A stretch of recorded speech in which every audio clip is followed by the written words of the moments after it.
Bookie, Tess, Carolyn, James, Megan, Michelle. and Bob.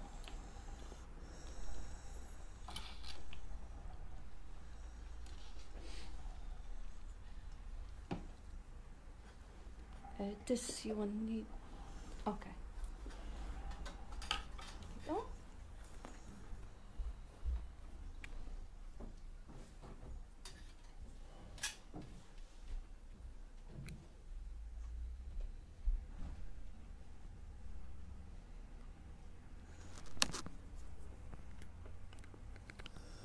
Got enough gadgets.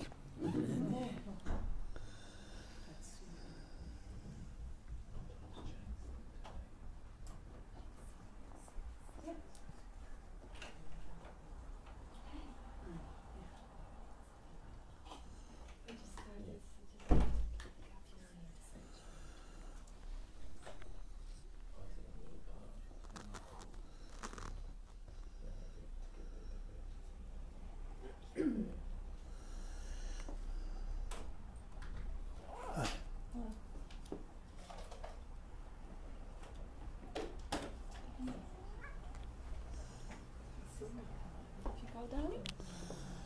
Okay.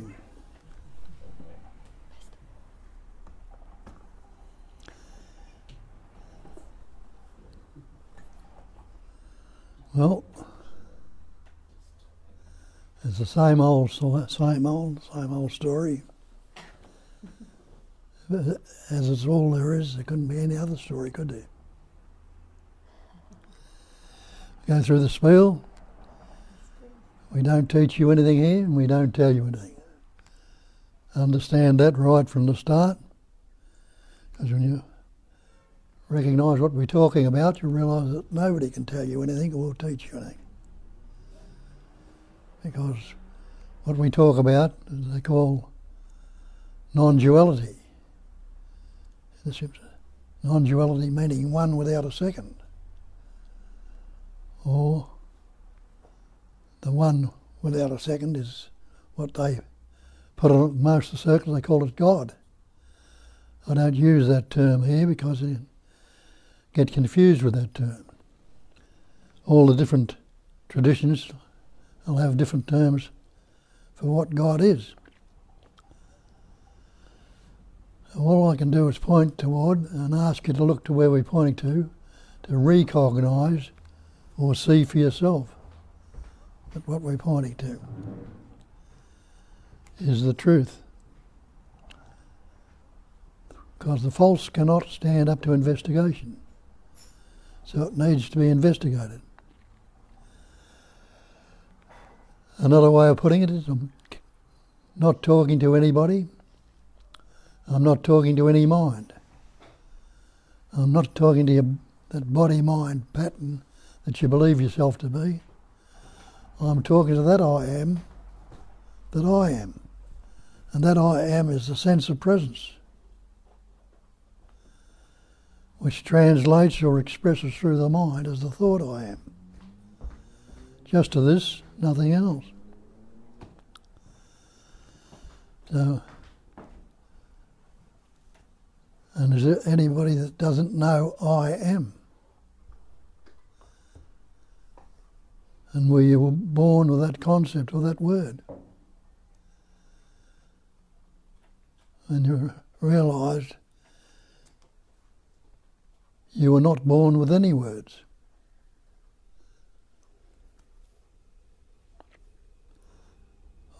All the words you've ever spoken or ever likely to speak have been learnt. And when you investigate the word and see the word's not the thing, because you believe you are this body, this mind, this person. Where does that word person come from?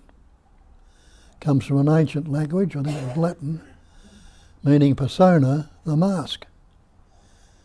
So we've got this mask or conceptual image upon ourselves which we've taken to be real. And you'll realise in a lot of the scriptures, the great traditions will say the person is not reality. It's just a conceptual image we've got about ourselves, based on past events, experiences and conditioning. We've taken ourselves to be this body-mind, this person. Are you the body? Because that's another thing we point to here, that the false cannot stand up to investigation. So if you question some of these beliefs we've taken on board and really look into them, and if they're not the truth, you'll see through them. So the person is not the reality.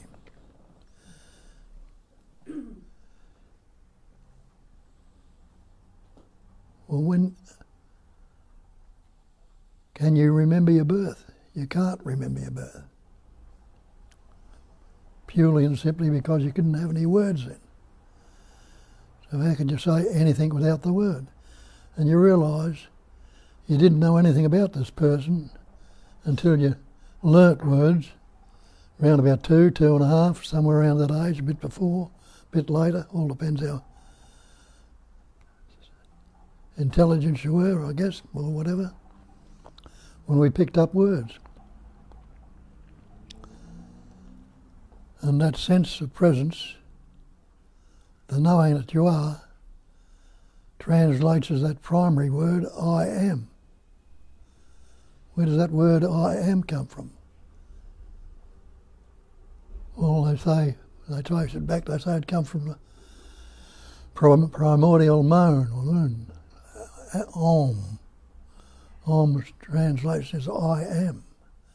And as soon as we say I am, we've taken it to be this persona, this mask.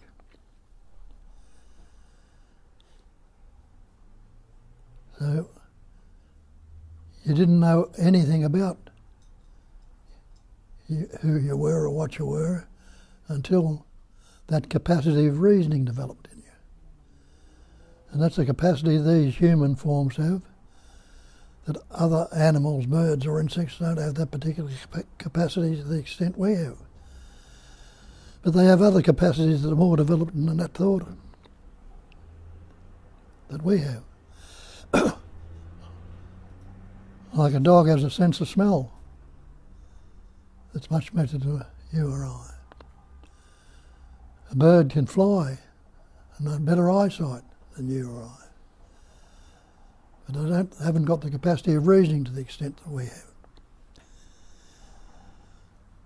But through the capacity of reasoning, which is a very useful capacity, we've learnt words, and with the reason, as a bird has a capacity of eyesight much better than yours or mine, with the learning of the words and the reasoning, we've been able to build ourselves glasses or telescopes, binoculars. Yeah. With it improve our eyesight. So it makes us able to see better, binoculars and telescopes.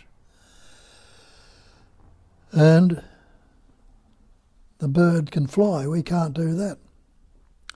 But through the capacity of reasoning, we've learned to build ourselves planes, helicopters, balloons or whatever that enable us to fly.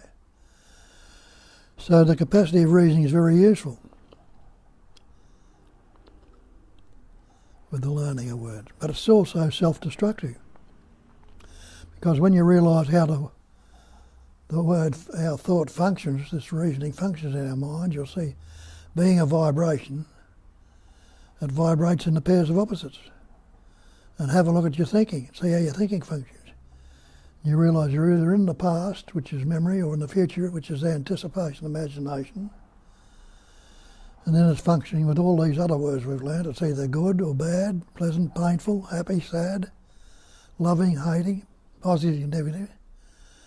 So the words have divided the one essence, the one intelligence energy,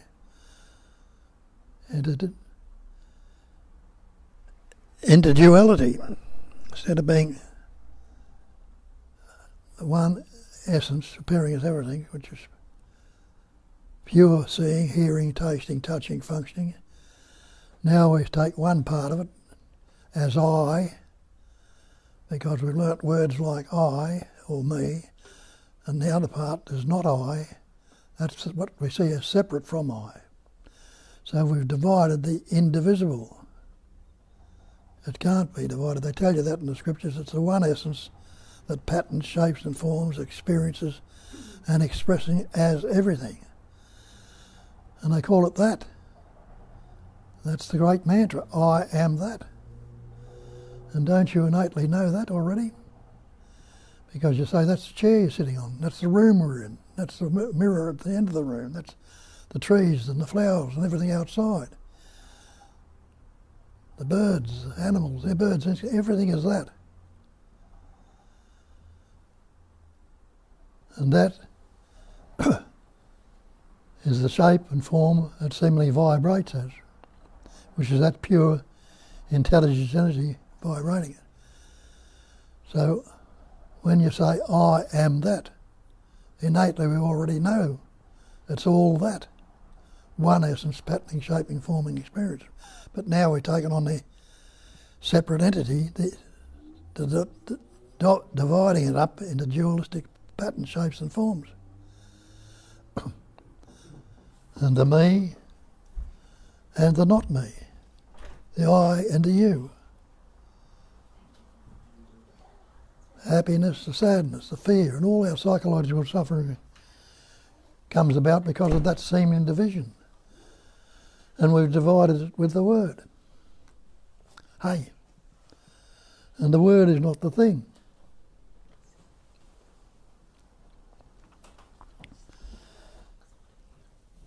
Have a look at it and see.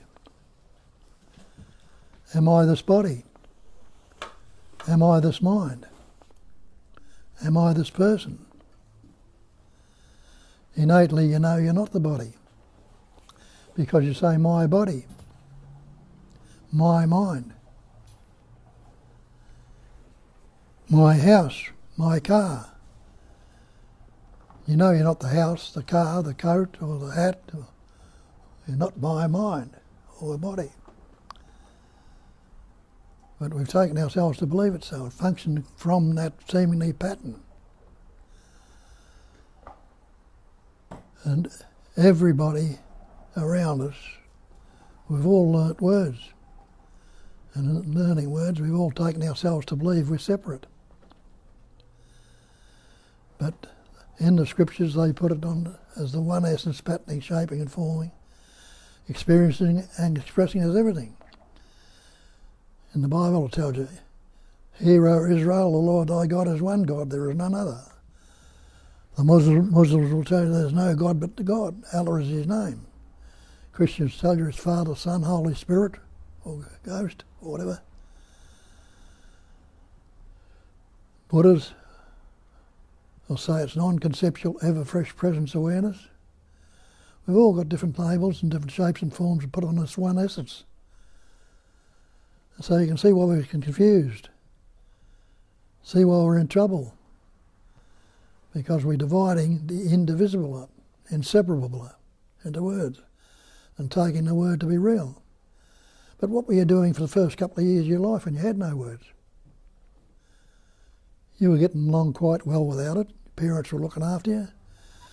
And where'd you learn words from? Your parents had learnt words from their parents. And you began to pick up words from it. You'd tell your little Johnny or your little Mary or your this, that and the other. And then naturally when you learnt other words like I or me, I am little Johnny or I am little Mary. And so you lose sight of your true nature when you're that pure intelligence energy, that life essence of self. And then we go to school, and the schools sort of teach us more words.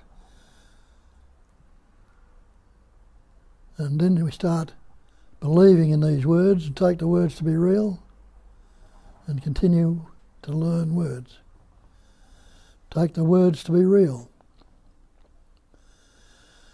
So you can't do much with I or me. So what do? We add to it, I am Bob, the Australian, the good fella or not so good. I'm not happy, I'm not good, this is bad or this is not good. Putting all these other concepts on ourselves, and we've got this conceptual image. of what we believe ourselves to be.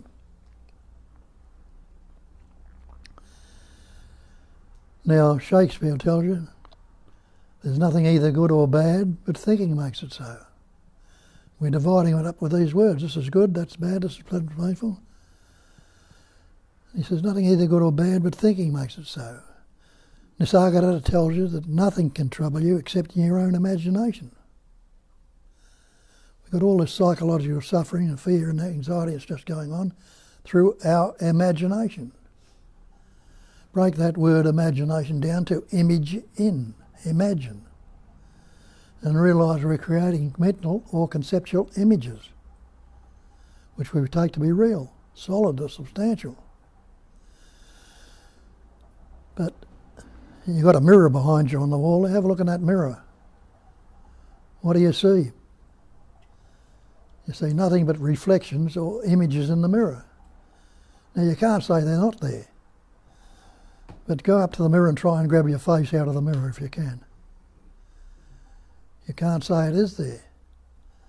So, though they're appearing to be there, when you look at them, they're not the real at all. And when you look into this imaginary cosmos, you'll see it's the same way. It appears to be so, but when you investigate it, it won't stand up to investigation. Are you the body? So you know you're not the body because you say my body, my house, my car, my hat. Are you the mind? Again, they say my car, my house, my mind. So you realise that you are not the body. If it's my body, it's not you, the body, isn't it? It's a concept you've got. Are you the mind? You say my mind. Well, show me your mind. I can't show you anything at all called mind,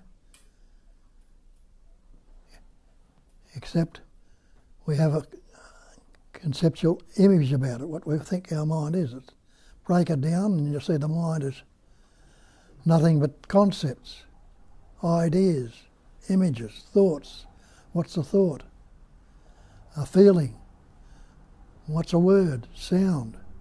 What's a sound? A vibration. What's a vibration? A movement of energy. So all this thinking and the wind blowing and all the things of nature are vibrations. The whole manifestation is a vibration. What about the thing called body? Are you the body? And you say my body. What's the body made up of? When you investigate the body, you'll see you're made up of elements. Air, earth, fire, water, space. Just like the elements around you. Try and separate yourself from those elements if you can. Take the water out of your body. Your body's 80% water. You won't last too long without that. Stop breathing the air. See how long without the air. Take the fire, the body temperature. You soon get hypothermia and die. Get off the earth if you can. Get out of space. You can't. So when you investigate, you see you're not separate from this so-called body at all. What's the body made up of? The body can be broken down to subatomic particles, into pure energy, a vibration, pure energy. So the mind's nothing but a vibrating pattern of energy. All this manifestation is nothing but vibrating of energy. It has no substance or any independent nature. It can't stand on its own. That's why we say the false can't stand up to investigation. Investigate these things and they fall apart. But we've got this belief that they're real. Look up your dictionary definition of belief. Definition of belief is an unquestioned acceptance of something in the absence of reason. Acceptance of an alleged fact without positive knowledge or proof. When you put your beliefs to this test, you'll see they won't stand up. Now, in the scriptures, and especially in the Hindu scriptures called non-duality or Advaita, non-duality meaning not two, one without a second. They break it down into Sat, Chit, Ananda, Nama, Rupa.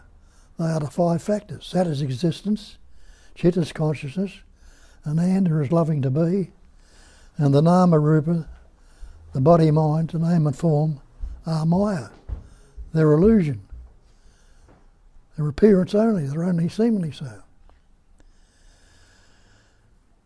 So you can put all these things in this room under the investigation and you see it can all be broken down. But can you break that life out of it?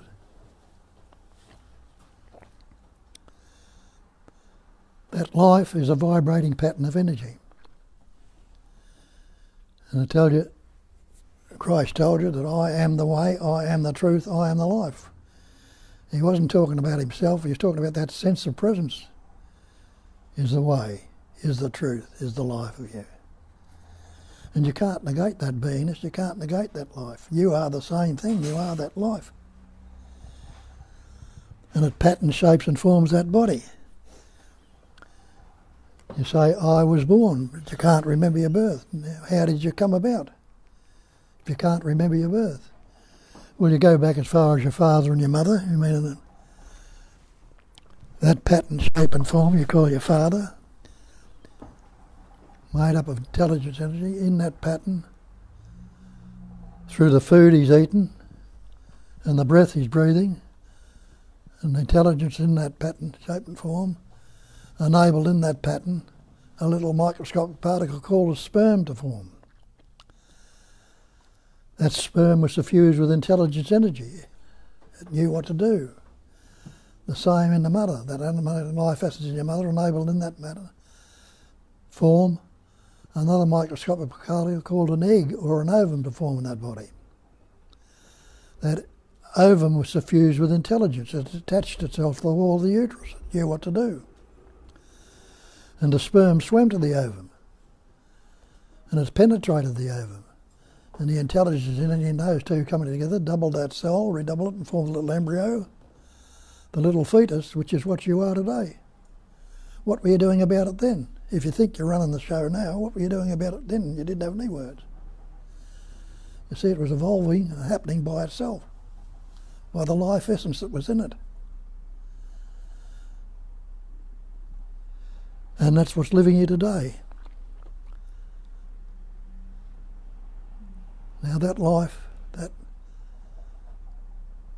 you must realise that that life is living you. It needs a pattern to shape and form to express through.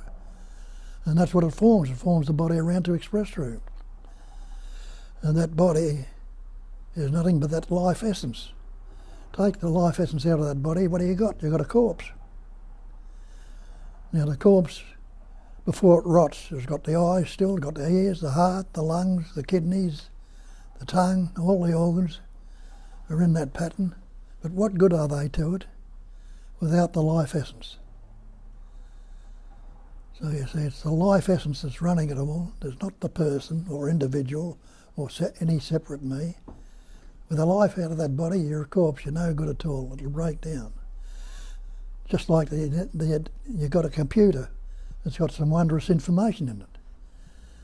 And through the human functioning, the reasoning, they've enabled through the intelligence to form these machines and computers and whatever you like to call them. So that life essence, if not in that body, you've got a corpse. So it's the life essence that's animating, expressing through this body-mind. So you must be the life itself. Without that life,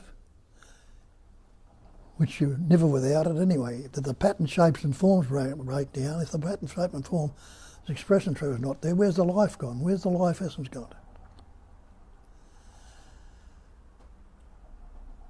See, that's always and ever been so. And you're nothing but that life. And it expresses in myriads and myriads of different shapes, patterns and forms. But it's only the one essence, patterning, shaping, forming, experiencing, expressing and everything. And you are that.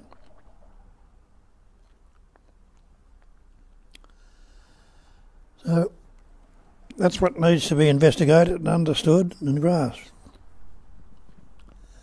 And nobody is going to do it for you. That's why I say I can't teach you anything, can't tell you anything. all that can happen is something might move you to look a little bit further than what we're looking at now, to investigate and see. Am I this body? Am I this mind? Am I this person? If I am that, why can't I do this, and why doesn't this happen, and why can't... What's all this psychological suffering going on about? And when you see it all comes about because of that division, that sense of separation, the belief we are separate. And we need to become realised or liberated or free. What's the need to become free from? The belief, an idea and concept to free. But we think we've got to become one with this concept we put on it, which we call God. And when you look into that and question it and have a look, it tells you in the Bible, in the beginning was the Word. The Word was with God, the Word was God. That's all that God is another word we've put on it. All things were made by Him, by the Word. And there was nothing made that was made without the Word, and isn't that so? What did you know about anything until you learnt the Word? Nothing at all. And everything you're seeing, you think it is made, we put words on it. So it's all made by the Word. When you look at the Word and see the Word's not the real, take the word water, can you drink it? Can you swim in it? Can you drown it? You can't. Does the word fire burn your mouth? Can you cook with it? Can you heat with yourself? You can't. So the word's not the thing. Yet we've taken it to be the thing and separated ourselves from the belief in this thing. If you look out there in this manifestation, it's all things. You're a thing, I'm a thing. Everything out there are things which we discriminated by putting the words on.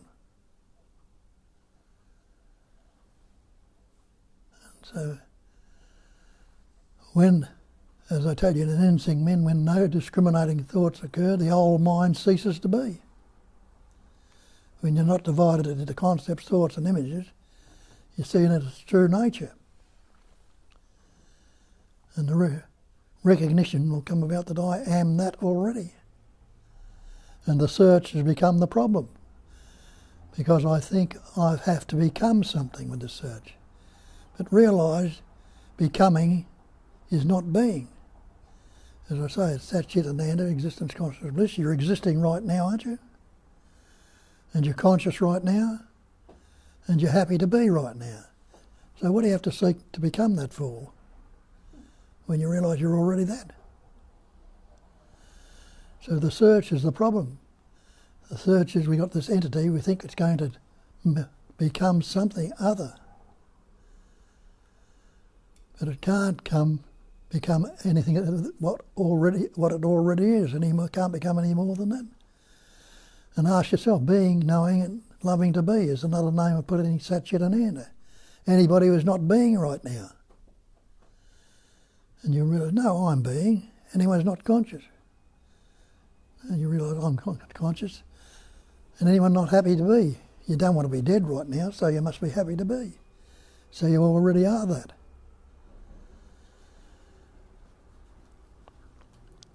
But we put these labels on it and we think from this human form we need to become something. We don't. It's not a matter of becoming. Take that beingness again. Anyone who's not being, I said this, you realise you're being, and you call yourself a human being. And take the label human off, and what's left? Pure being. You call God the supreme being. Take the label supreme off, what's left? Pure being. So you realise that everything in this manifestation, whatever you can think of and not think of, is all that pure being, and you're already that. Now, if you're already that, what is it that's going to search, and what's the need for searching for? It's already are that. Pointed out before, I am that, the sense of presence, the knowing it.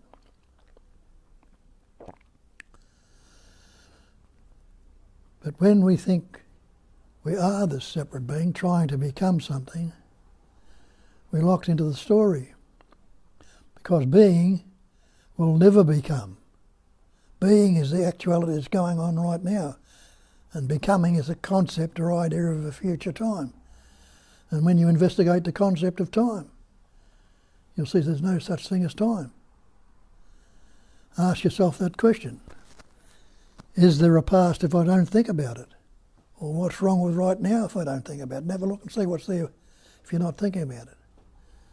And is there a future if I don't think about it? And you realise there's no future unless you think about it. But you'll say, I was in the past. I'll say, well, try and live yesterday, or try and live a moment ago now. It's already gone. Do you think you can go back and live at it? You can't. You can recall it. And what you're recalling, you can only recall it right now. You can't tell me what you thought a minute ago now unless you're recalling it. Same with the future. You can anticipate it and imagine the future, but you can't live a moment in the future. And the anticipation and imagination about it will be only rewrite now. And you can't tell me what your next moment's going to be. So see, time's a mental concept. So where does that leave you? It must leave you as this ever-fresh sense of presence that's spontaneously expressing right now in this moment. And you are already that. So you'll need to investigate these things and see for yourselves. How does it all happen? Well, you look at your thought. Thinking's happening right now. And when you look at it, you'll see it's constantly changing. It only lasts a spontaneous thinking. When does now begin? You'll say it's beginning right now, and even as it's saying that, it's ending and beginning again. Ever fresh, ever new. How's that work in your life? Realise it's ever fresh and ever new, it's transient. It's constantly changing. Your body's changing right now. There are thousands of cells dying right at this moment and being replaced.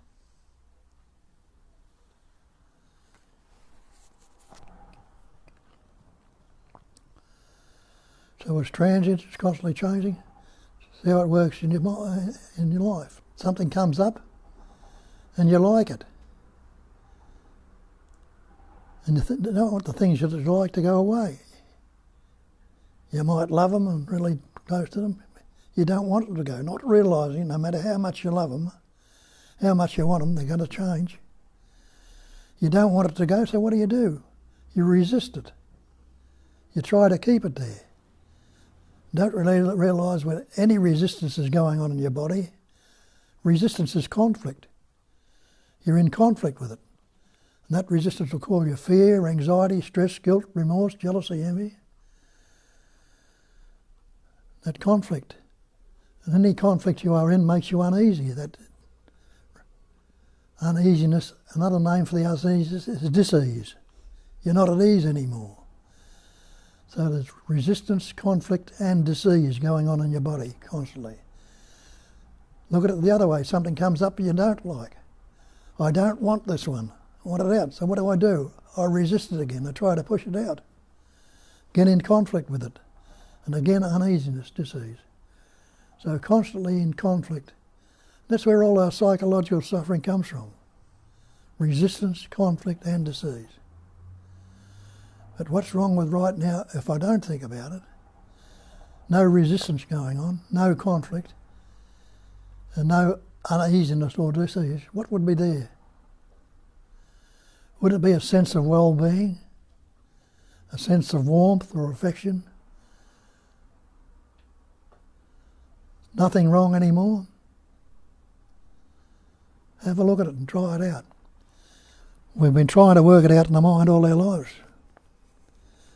The unhappiness hasn't gone away, the fear or the remorse or the guilt, the shame. Gets worse, if anything, because of the constant resistance going on. The constant belief that there is a person here that has some intelligence energy of itself and believes it to be the person, and all this conflict goes on. Doesn't have to be that way. It can be, and it probably is, because we've learnt words and never investigated. We've taken it to be real. A simple little bit of investigation, you'll recognise the truth. And in Buddhism they call it a cognising emptiness. And we think we are cognising the emptiness. We're doing the cognising. It doesn't mean that at all. It means that the cognising, the knowing or intelligence, is going on spontaneously, naturally and effortlessly. And when he said it's a cognising emptiness, then he made the statement then that emptiness is form. It's this emptiness that's doing the cognising, and in that vibrating pattern shapes and forms, it's forming pattern shaping all these pattern shapes and forms. The cognising emptiness. Emptiness is form, and he pointed out the form can be nothing other than the emptiness.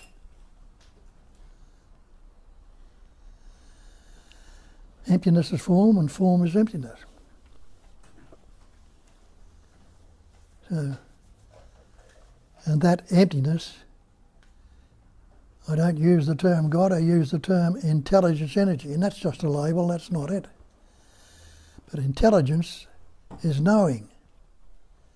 Anybody who's not knowing right now, you realise knowing. Yes, I'm knowing. Or cognising. And the form is nothing but a just vibrating pattern. A shape, a form, a thing. So the emptiness and form, and it's a cognising emptiness. It's emptiness is doing the cognising. We lose sight of it when we take it on the belief we are this person. So what needs to happen? Simply it needs to be recognised. Recognised that I am this reality. I am this natural state. I'm not this body. I'm not this mind. I'm not this poor, miserable individual. I am that already. Stabilising and settling into that. See what comes about. When no discriminating thoughts come up, the old mind ceases to be in the old way. You'll see it fresh and new. It's a poem from the scriptures, is very useful, pointed out. It says, the great way is not difficult for those who have no preferences. When love and hate are both absent, everything becomes clear and undisguised. Make the smallest distinction, however, and heaven and earth are set infinitely apart. See, we've divided up the indivisible, and we suffer accordingly. It goes on to say, so it breaks down all these opposites, at the finish it goes on to say words.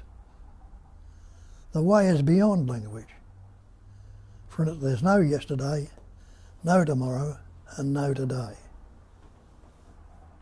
So it's the words that cause all the problem, and the word's not the real.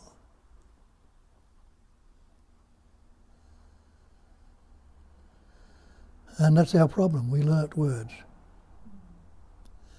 Now it doesn't mean to say the word has to go away. It can be very useful when it's utilised. But you see, the word's utilised us. Taking the word to be real is telling me I'm not good enough, or I'm fearful, I'm anxious, I'm unhappy. And after all, I'm only human.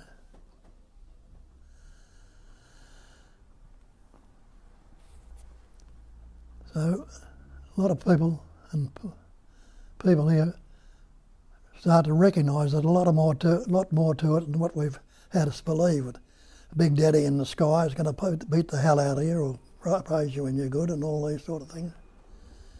It's not that at all. It is that life essence that you are. There is only life, as Nisargadatta tells you. There's nobody who lives a life. And life lives on life. And isn't that true? For all the life that's in this room and in this manifestation has come from life.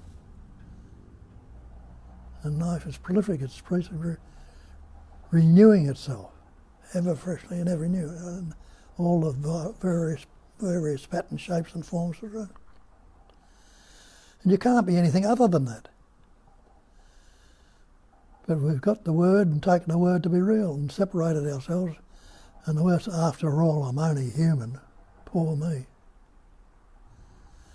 That's what we point to.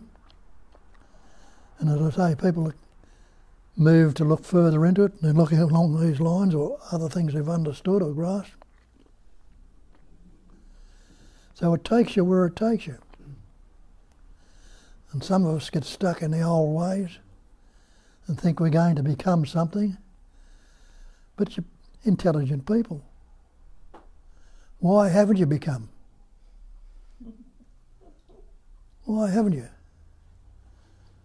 Mightn't have just dawned on you, well, maybe I'm looking in the wrong direction. I've been looking in the mind all this time, and the mind's very useful. I've worked out so many things in the mind. I'm not an idiot. Why haven't I worked out the answer to life? And it might just dawn on you then, or maybe I've been looking in the wrong direction. And what direction I've been looking in? I've always been looking in the mind for the answer, thinking it'll work it out in the mind, but I haven't been able to. So if maybe I've been looking in the wrong direction, what way is there out of the mind? And you realise there's no way out of the mind. Every direction you look at will always be in the mind. The only way out of the mind is full stop. Don't go there. Pause the thought. And then when you're out of the mind, you must be in the absolute, the reality. So that's what brought you along to look at this sort of stuff. And if it resonates in you, you'll take it further. If it's resonated you to look a little bit further already, it's going to take you where you're going to go. If you don't resonate, well, you might go on and go back into looking for the answer in the mind, and until it dawns on you or something moves you further on, or it mightn't even move you, it might stay there. But it's up to you. So don't hesitate. If you've got any doubts, arguments or ideas, don't hesitate to bring them out. Take a look at them. Ask questions. And some of you have got a good understanding, have been coming here for a while and got a good grasp of itself, they might be able to word it in a different way to what I do. So it's up to you. Go ahead. Got some comments here down. I have a request, Bob. Hi everyone there. I have a request from Amarnath for you to speak on waking dream, deep sleep are also patterns, false states of self. What are the false? States of self. Yeah. It's all part of the expression of this manifestation, pattern, shapes and forms. But they're not the reality. There's only the one reality. Thank you. Now you put your ears and I will read you all the beautiful, beautiful statement, poem, saying from Brett. Morning Bob and Kat and fellow launch wizards. What? Launch wizards. We are launch wizards. My thoughts as I listened this morning. The presence of persona permeates perception, masking I am. Yet I am dances in disguise. Yeah. What breathes beyond the delusion of I. Being beacons, the flight of forgetting, the punctuation of patterning, the purpose of pulsing. I am rain, my mind flowering. I flow into the ocean and evaporate everlasting.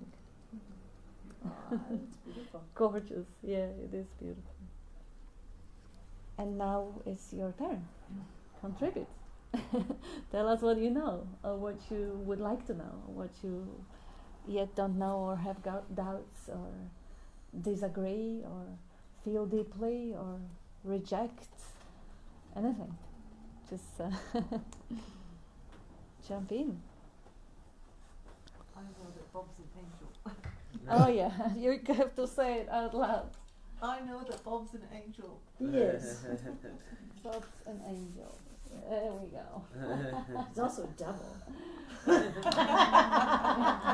disguise. Yeah. But mostly angel. He is a totality. Just a label. But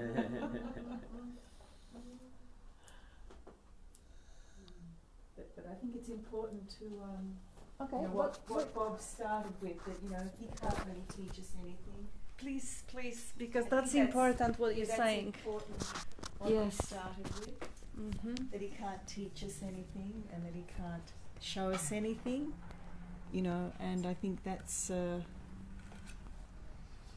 problem with the whole spiritual search, is that it's full of concepts and conditioning which turn us into followers. And I think the main difference here is that there's a discouragement of the following in a way, which is really important, and it's not going to lead anywhere.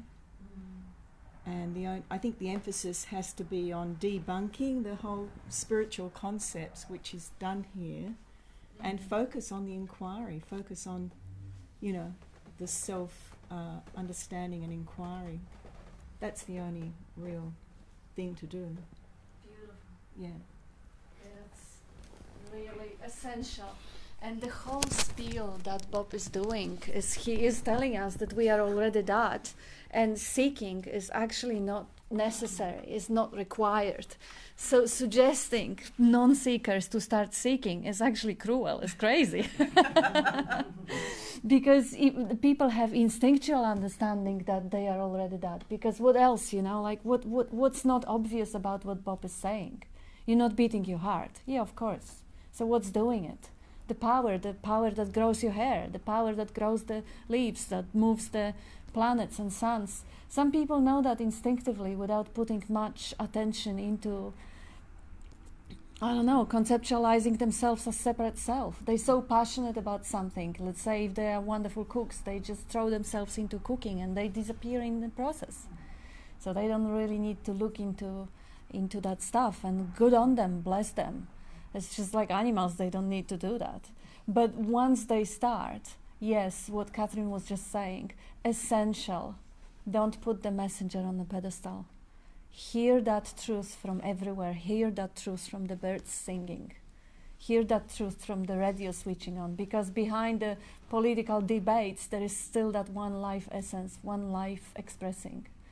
Or switch off the computer, switch it on, and the light comes up. That light is everywhere.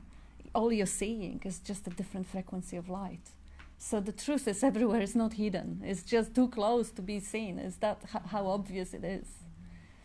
Yeah, when the seeking starts, of course, this is the way around it, because now we are conceptualizing what we don't know, and we learn or unlearn to conceptualize. We kind of go beyond the mind and beyond the language, which is, it's a way around. But it happens. Life has it this way.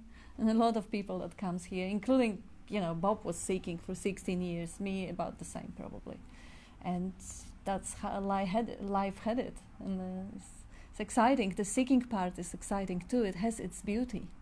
A longing for the truth and fulfillment and completeness. But it doesn't have to happen through worshipping the messenger and going through bitterness of disappointment when the messengers happens to whatever, like the ice cream, or like the diet that you don't, or like the girls, or like the cars or money, or whatever. It's not necessary. It's recognizing that same one life is in messenger as much as in everything else around. And then listening to the words, to the pointers, rather to worshipping the one who points. It's also the conditioning, Kat, isn't it? It's like we've got the conditioning around it is very heavy. Thousands of years of conditioning of all these concepts, spiritual concepts, and believed that if you go against them, somehow you're going to be, negatively impacted or whatever. There's so many things, So that's a huge thing to do in many ways, but it's simple in another way. That the conditioning is so heavy in a way within us, and to sort of undo that. I think the focus has to be undoing all those things and stop the following and focus on the essence of what's being pointed to. There has to be a reversal of what our entire conditioning is about, both in the world and in spiritual seeking. It's just the same thing, isn't it? Becoming. You do this and then you get to there and then you get to there, all time bound. Yeah, constantly following your desires and projecting. But even the idea of meditation, that somehow you're going to be... Wait. become. They have to be together. Oh, sorry. Otherwise, Bob can't hear what you say. This one.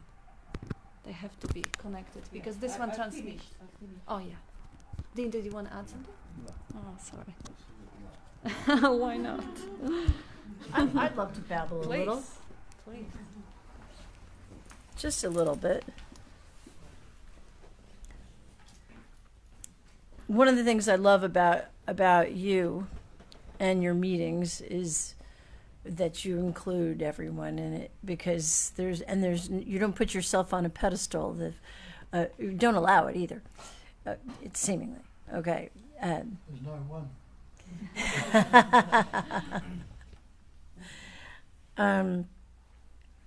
I've been thinking a lot lately about words creating. Okay, the word creates our reality, and because in thought, it's our experience. You know what I mean? We're thinking about something, and that's sort of not a reality, but it's what feels real, right? And it's created by words, and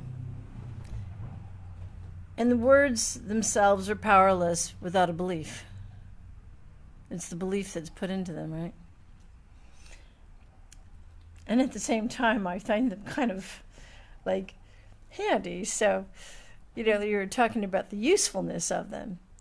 Like they could be used. Like, hey, let's just see yourself as healing beautifully from a knee surgery or whatever, and just imagine it, and then do it with words if you want, and pictures, even though it's not happening now. But at the same time, I'd be. That's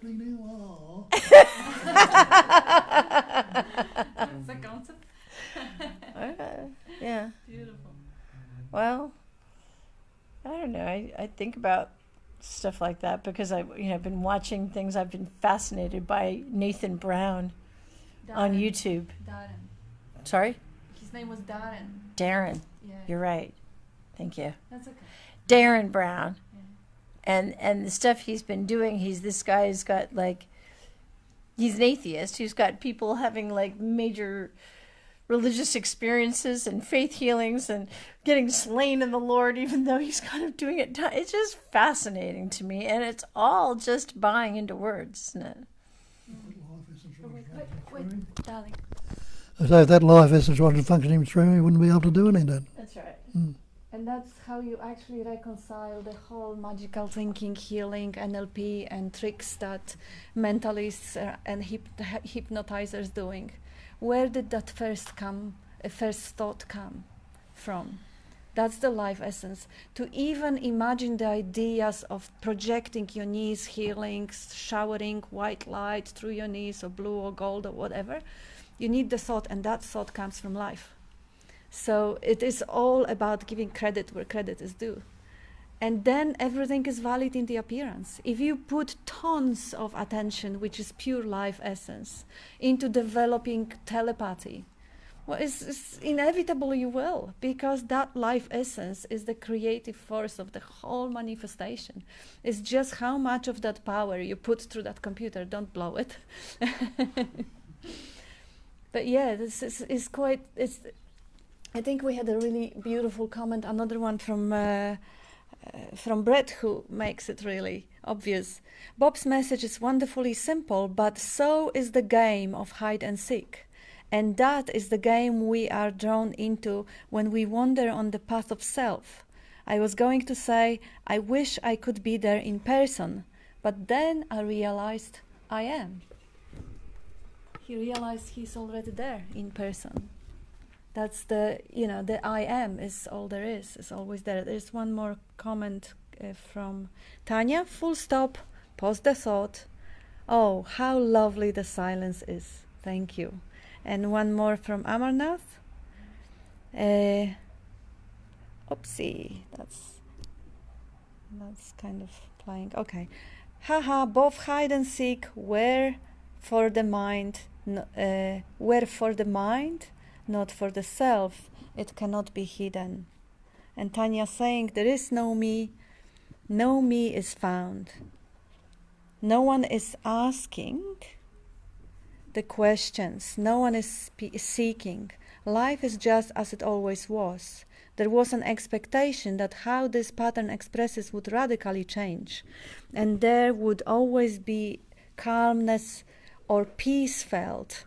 But that is just a thought, as this is free to be however it shows up as. For example, irritation still arises. Who would want it not to appear? They are so good comments, Tanya. This is brilliant, beautiful. Who would want it not to appear? Not sure what is next. Seating as the peace, stillness, still joyful, loving presence I am. Also, sometimes it still seems like I am the body, even though there is no one in the body. Isn't it wonderful that it still seems, but you know the truth behind it? So just enjoy the feeling. It's just so brilliant. Julia, did you want to add something? No, I was like just thinking about stuff like I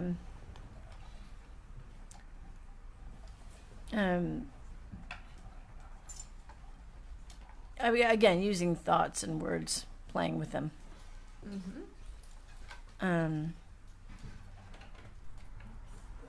I first kind of began to head in the direction, I'm thinking, on the one hand, all seeking is spiritual, whether you're seeking to be a rock star or seeking to be, you're trying to seek something which is just energy, isn't it? You know, everything is that. Wanting so, what is not. Yeah, you're wanting what is not. But if you're seeking event, you're like, everything is that life essence. So even if you don't think you're seeking spiritually, you are, right? So when I first started to like head in this direction, I guess, like in this kind of direction of spiritual seeking, I suppose I could go towards Catholicism or something else, but that didn't happen. I went in this direction. It was Eckhart Tolle, and I'd heard his story of living on the park bench. I thought he was homeless. He wasn't, but I was thinking that would suck. I mean, there's got to be a way to understand this stuff without having to live on a park bench, you know. But what didn't occur to me at the time was, you know, that's just location. You know, you could be homeless and living in bliss, or in a prison cell and living in peace and happiness. And you could be like Robin Williams in a mansion and miserable. You know what I mean? Or somebody else. So that's irrelevant. And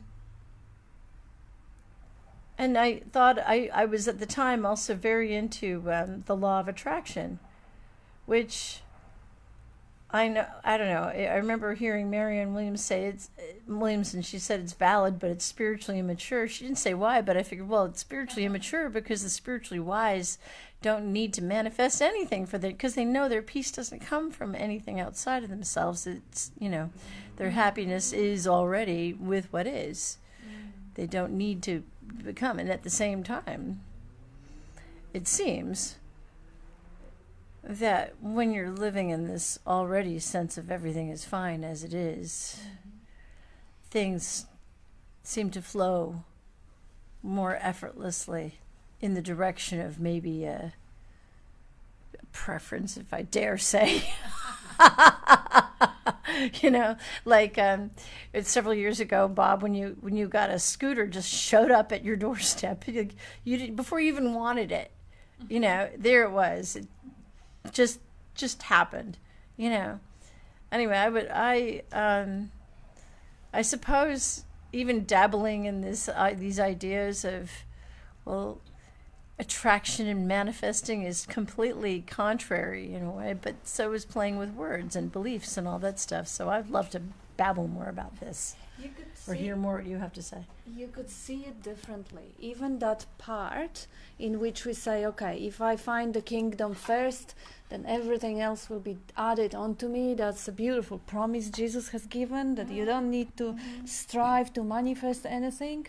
perhaps it is not wanting what is not and having a power and overpowering the manifestation towards your preferences, but recognizing inherent perfection in whatever shows up, because manifestation never stops. It always dances, the Shakti always brings up things. And then what may be brought up is the breast cancer. Oh no, I wouldn't want that. But that breast cancer, I have a friend to who it happened this way.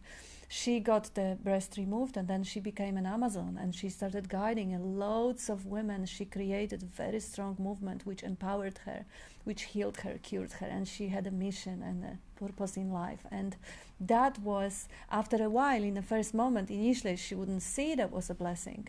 But as she was aligning with that life, she could recognize that whatever life is bringing in, she is the life. This is her bringing it in, but not as a decision maker or choice maker or someone who manifests things, but someone who recognizes perfection in whatever shows up.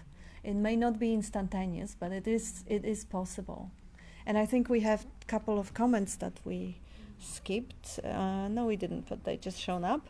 And that's from Bill. The body-mind does not see.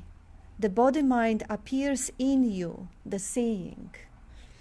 How can the ever-changing body-mind understand this never-changing seeing? Beautiful. That's absolutely how the movement can understand the stillness. Mind is movement, body-mind is form. How the stillness can, the movement of the mind or the limitation of the form can understand limitless. And Patricia, how beautiful, both of you. How great to have a fortune to be here. Hi, Patricia. Good to have you here, too. And we have... I love Matthew. I love forgetting and remembering again. It is like a fun game. That's a beautiful attitude. Instead of, just craving constant recognition, appreciate the remembering whenever it comes, because that it is how it always becomes, how it always keeps being fresh and new. And Tanya, yes, the body-mind appears in you. That came up as typing about seeming to be the body was typed. Mind definitely can't understand what I am. Is not the body in particular. It feels more true to say, I am that which is aware knowing. Yeah, the Satchitananda, being consciousness bliss, or awareness of being is stillness. That sounds truer, yes.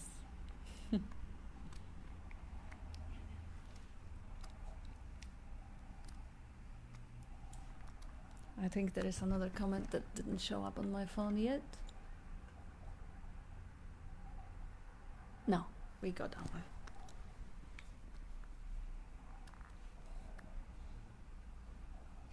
Yeah, so it is really about discarding what is believed to existence and unquestioned. So it really isn't about gaining anything or getting anything, but recognizing what's inherently already there, always and ever.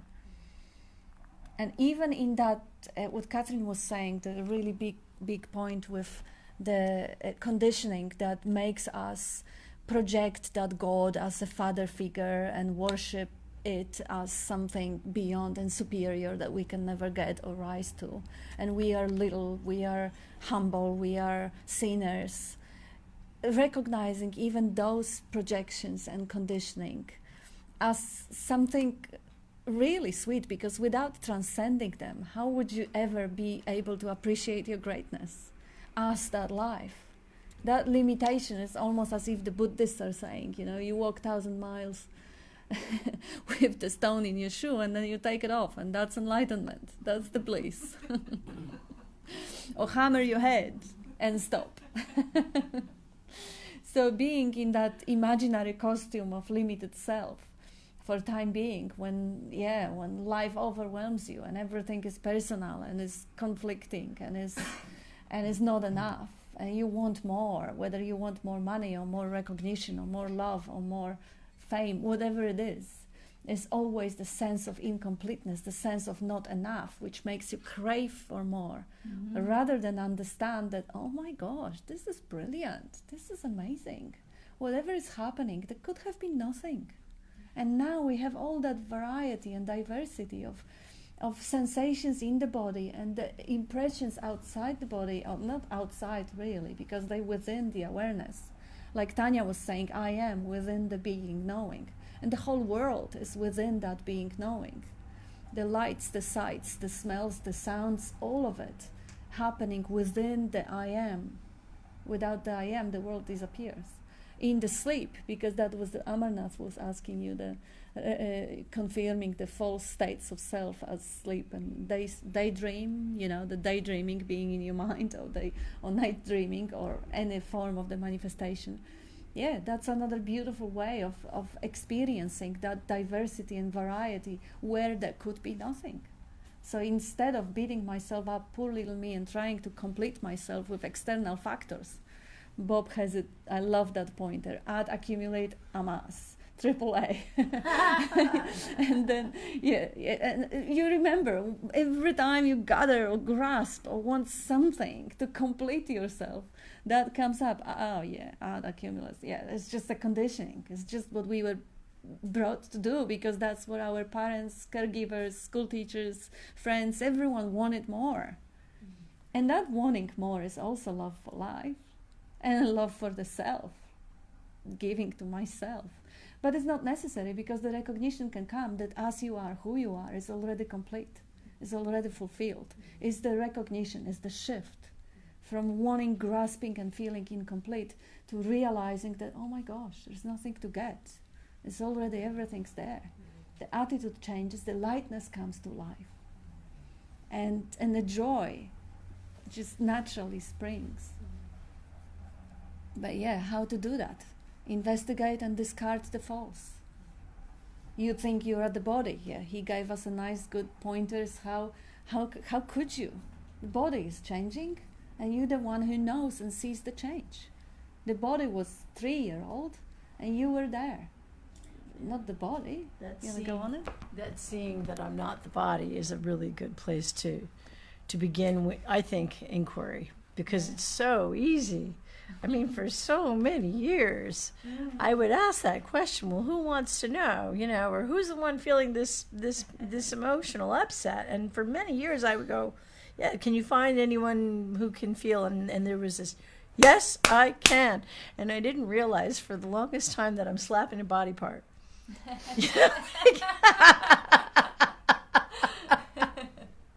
And that question that Catherine brought up, that, the only thing to do, if there's anything doing, really is just to inquire is who's doing it.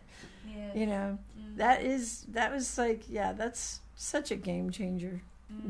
And yet at the same time, it's important, I think, just to bring out maybe the little preface, right? If you're not a mind, if you're not a story, if you're not a body, if you're not a thought, if you're not anything existing within the illusion of time, okay, or memory, are you a memory? Who can now ask that? Because it's so easy to go, well, yeah, I love what you said about that, and this I, that creates a sense of experiencing, and in deep sleep there's no I. There's no experience. Is there? No. Anyone wants to add anything on it? Oh, please. Can you pass on the speaker? Thank you. I can't help myself, Bob, but seems like the whole morning you spent the time saying to us there is no person here, and then at the end you said it's all up to you, and that sort of flung me a bit into what? Who?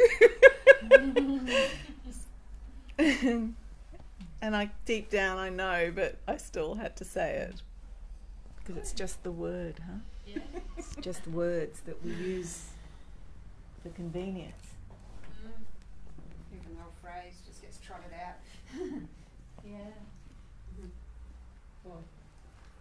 You want to comment on that, Bob? Well, I can say, who wants to know? Who's asking the question?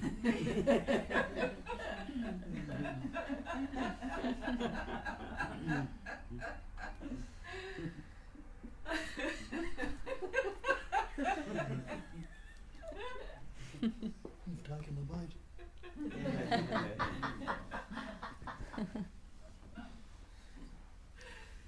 But that's the belief in words, isn't it? That's what you were saying. That, you know, your half your spiel is talking about words, Bob, in words, and you know the power that words have, and the belief that we've given them has to be seen through, and then we use them as convenience.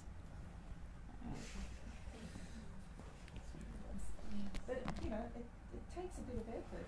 I mean, it can or it can't. Not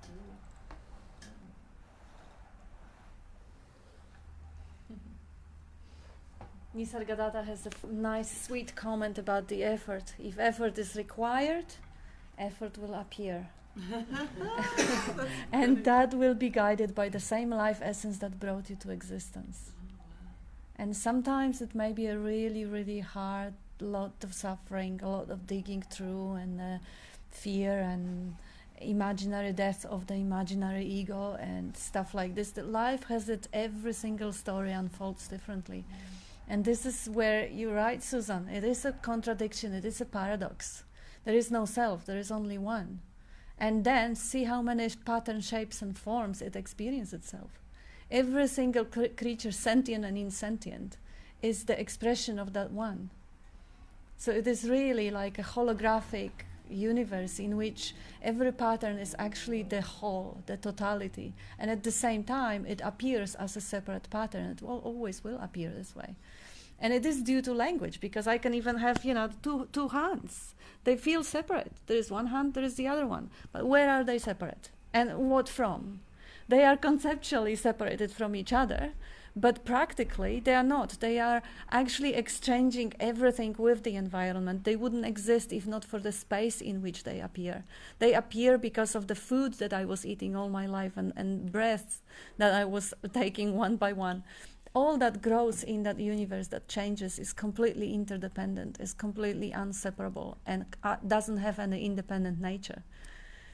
So even the body that feels separate, and the I that, like Tanya was saying, that it still feels sometimes that I am the body. Yeah, wonderful. It still feels sometimes like there is a room full of people, like there is a world. And it still feels sometimes when I go to sleep and I meet other creatures or people and I travel with them or argue with them, it still feels like there is a world in my dream too. How brilliant. There will be time when there is no feeling, you know, just off. But it is not now. So now is the time to appreciate what appears and recognize the brilliance of it, because there is nothing. It is nothing. When you look closer, Bob was saying, you know, we don't have the eyesight like the birds, but we do build microscopes. So we can look into the matter and see that there is no matter. There's only energy. It vibrates so fast that it feels like there is a matter. Just like you have the blades of the helicopter flying. Feels like a matter. Don't try it with your hand. It will chop it off, even though it's 90% space. But it's rotating fast. Same with the whole matter. And the sound, everything is just vibration, pulsating, all of it. But yeah, it creates the impression of the solid universe. How great. It's a trap to think that anything's... Can you pass on the speaker?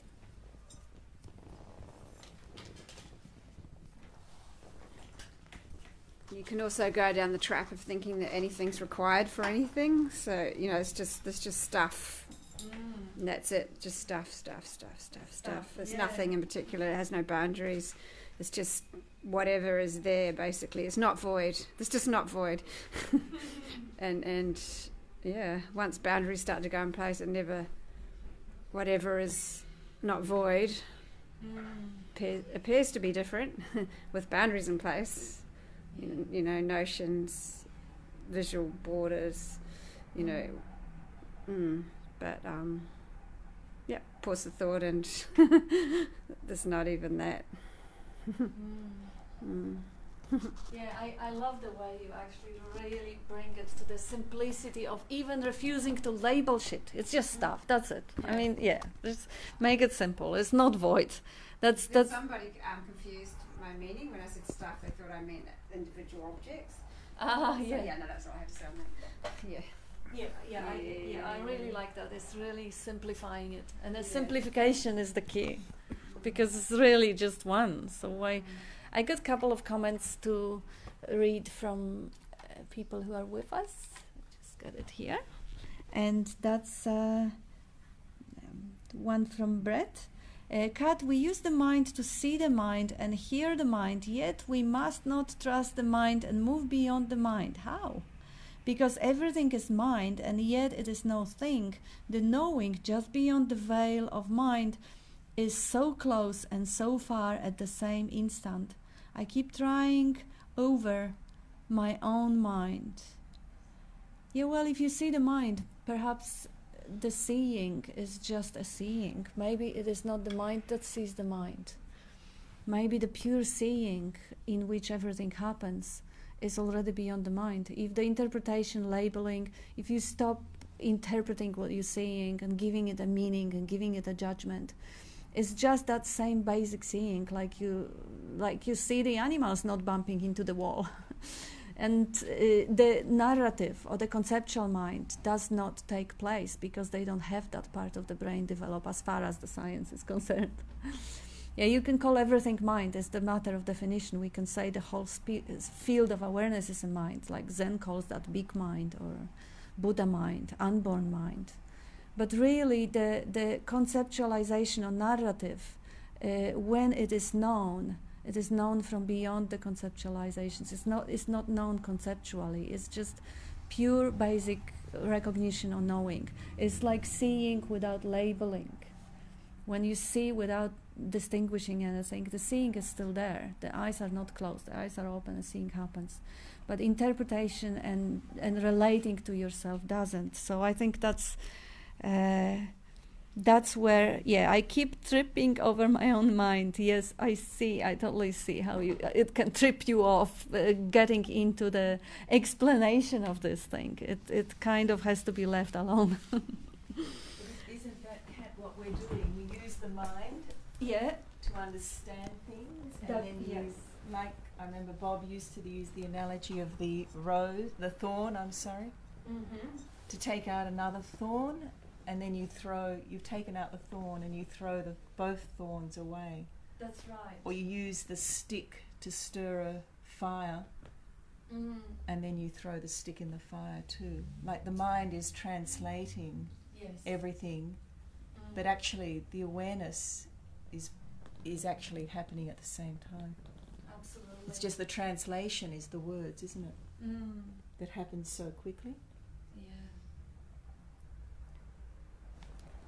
And there is a comment from Amarnath. I'll just get this one back again. Oopsie. And that one says, without separate center, who is the mind? Yeah, good one. And Julia, who is believing in thoughts? Another thought. Drop it all. Precisely so. And Amarnath, who I am itself is a word, an illusion automatically, it's absent like dream. Who I am itself is a word, an illusion automatically, it's absent like dream. Not quite sure, but I guess that's just the English. Yeah, it is absent. And then Richard we have, if I am two, I should be able to take 2 breaths at one. Yeah, cool. And Bill, wanting what the messenger knows obscures the beauty of the moment. Beautiful, absolutely. Wanting anything, enlightenment, whatever, liberation. And Matthew, I love seeing all these people getting together, talking about nothing. It is really something. Beautiful. Okay.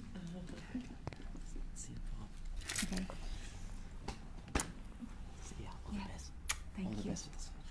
Thank you. Yes, so we are good with the comments. And it's almost time. You want to give it a wrapping up, darling? Oh, well, somebody comes along and says, "Can I do this?" And you say, "I don't mind." Well, it hasn't affected you, has it? And if you say, "I do mind," "Oh, no, you can't do that," blah, blah, blah, blah, blah, go into a big story. The other one would, "It doesn't matter." "Oh, I don't care, it doesn't matter." So it's still spirit if it doesn't matter. Well, it's still spirit, even if it is matter. Yeah. But the concept has gone, and it's become non-conceptual. Well, I noticed that in times like every time I've caught myself feeling miserable, there was definitely a lot of mind happening. And every time I felt myself in a lot of bliss and love, it doesn't have to have a lot of thoughts happening. It's really just I don't know, you have to use a word right now, but a loving. And I use that word, but it's another word of a yesing or allowing to this, isn't it? Just dropping But- the but- resistance. of Yeah, conflict, it's just hard to talk about relaxing. this nothingness without a word, though, isn't it? Yeah. If it doesn't mind, it doesn't matter, it's still as it is. Say it again, darling. Please. If it doesn't mind. If it doesn't mind or it doesn't matter, it's just as it is. Unaltered, unmodified, uncorrect. Yeah. And we have another comment from Amarnath saying that I'm of who am I is to know the illusory nature of I, its absence. Yeah, the aim of who am I. Yeah, if you want to talk about aims, yeah, you could say that, yeah, the aim is to realize absence of the separate self. Why not? Yeah, that's the way to say it. And yep. Yeah, so next week Bob is not going to be here. And as I said before, if he wanted me to carry on, so if anyone shows up, we're going to carry on and have the non-duality discussions and just see what comes up. Yeah, no reason why I shouldn't. No reason why I shouldn't. Oh, let's go. How long will you be in hospital? Don't know. It may be 2 weeks, 3 weeks, 4 weeks, who knows. Depends on how it goes. But I'll be reporting live because first few days he probably wouldn't be happy for any visitors to disturb. It was that is how it happened 3 years ago anyway. So.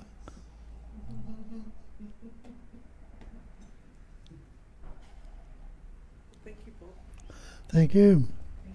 Thank everyone. Yeah, thank you everyone. Just recognise that you're that already. Recognize that you're that already. Yeah. Say that louder. Mm. Say it again. I say just realise that, or recognise that you are already that. Yeah, and you are already, like, aren't you? The being is there. The existence is there. If you want to try and stop being, good luck. It is already there. And that's all there is, because that being, that life essence, that pure existence, that is what everyone is looking for, giving it different names. God, enlightenment, liberation, true self, higher self, whatever the label is given to it. That's what never changes. That's what's always here, always present. And it's never far away. It's never not here. You are already. You are already. Yeah, so up for lunch? Well, thank you. Thank you. You.